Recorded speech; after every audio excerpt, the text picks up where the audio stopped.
God damn it! The bus won't wait. The taxi won't wait. The Mercedes won't wait. The butler's getting nervous. The maid's pregnant. And the Japanese own everything. The baby's head is straining. The mother is panting, so wake up. The midwife is knocking, pounding on the door. Political poetry isn't transcendent. Political poetry isn't lovely. And the clock just keeps on ticking close to your chest. We don't care if this poem's mortal. We don't care if you think this poem's stupid. We're first Send money. Stupid, Support and the arts. And the poor. And now the back to our exploited, regularly and the scheduled exiles. program. We're poets, goddammit. It's not pretty.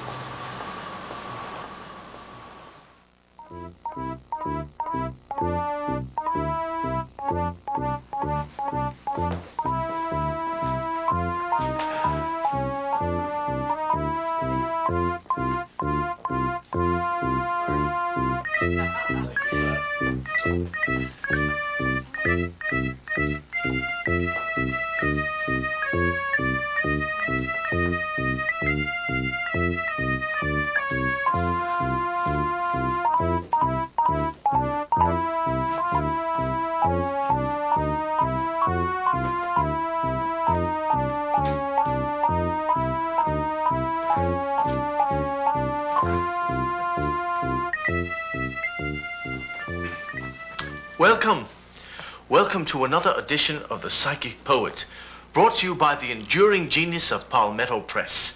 Miami, New York, rest in West Virginia, Milan, and Pocomoke City, Maryland. I'm Stan Simile, your host. With us today is an array of talent never before seen on television. Mr. Walt Whitman, no relation to Slim? No, I don't think I know any Slim, Stan. Tell me about him. What does he look like? Is he handsome? Has he been wounded? Mr. T.S. Eliot,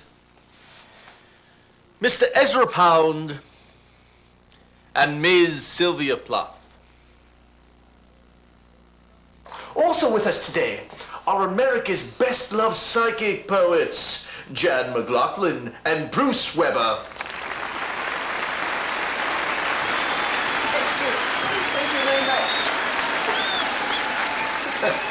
Well, that's quite a reception. To what do you attribute your great success?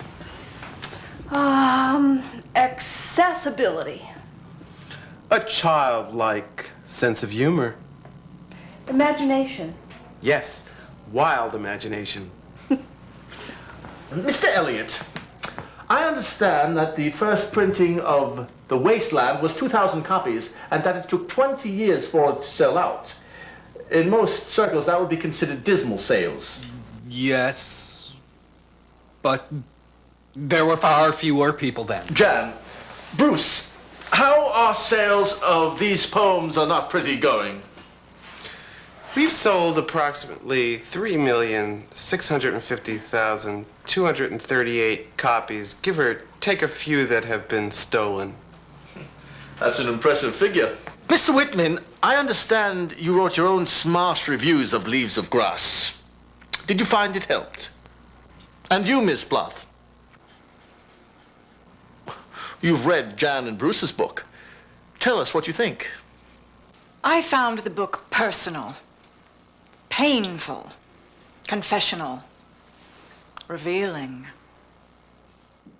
And now let's go to the psychic portion of our program. Jan, Bruce, are you ready? Yes, Stan. The phone lines are lighting up like Main Street at Christmas. Let's take a call.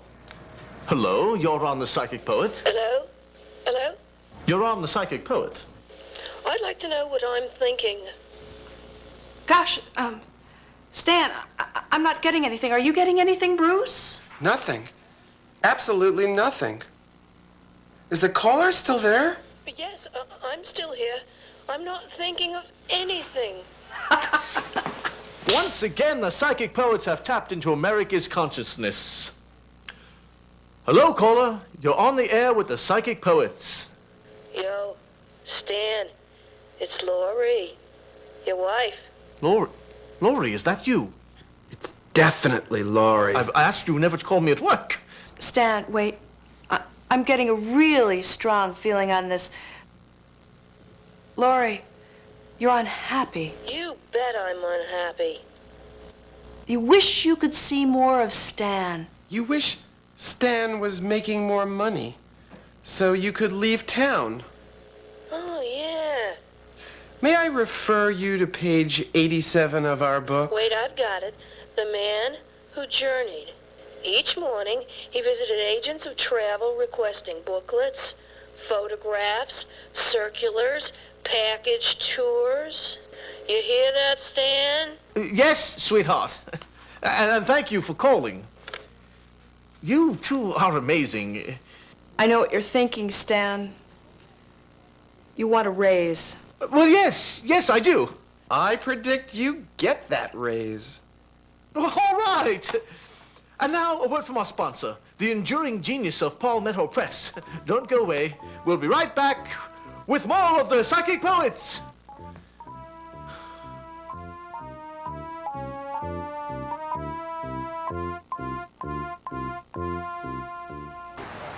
I couldn't help but notice you've got I love you tattooed across your knuckles. I mean, what are you gonna do now? Page 52, right? You got it. All right, baby.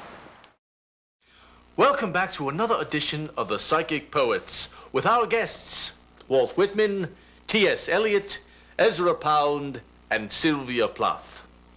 And once again, I'm Stan Simley, your host here on the Psychic Poets.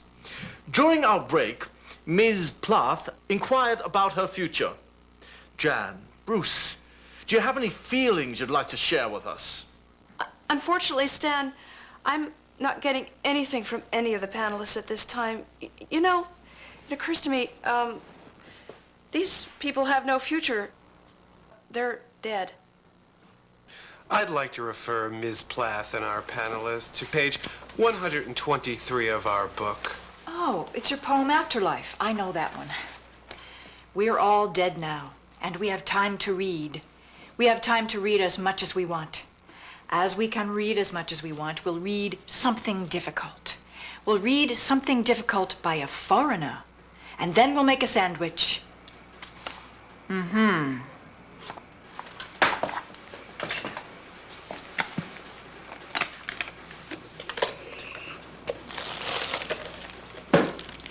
You two are amazing. Is the sandwich perhaps meatloaf?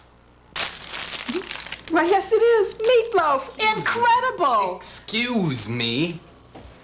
Look, you've brought me back from the dead to be on this program. You're paying me a lot of money to do it, too. But nobody's asked me what I think about the book. You haven't read my mind, and you haven't made any predictions about my future. Frankly, I'm hurt. Mr. Eliot, our sincerest apologies. May we have the honor of your opinion on Jan and Bruce's new book, These Poems Are Not Pretty? Indeed you may. It's no small thing to come back from the dead, and I don't think I would have done it either had I not felt so strongly about the book. And I think my fellow panelists will agree. Bottom line, if university professors are no longer teaching my poems, at least they're teaching the poems of Jan and Bruce. I don't know. Maybe my poetry wasn't fun enough. Maybe my poetry wasn't emotional enough. Maybe it was too cold. Jan and Bruce are my legacy. You must buy this book. I repeat, you must buy this book. Lost him. Oh, well, we appear to be losing our panelists.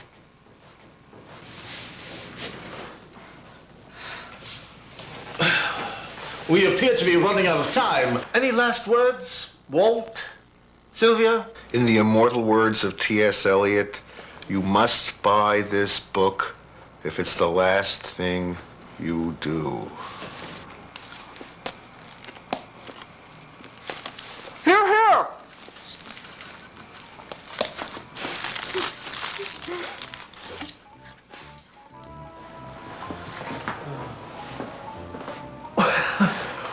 that seems to be all the time we have for this edition of The Psychic Poets.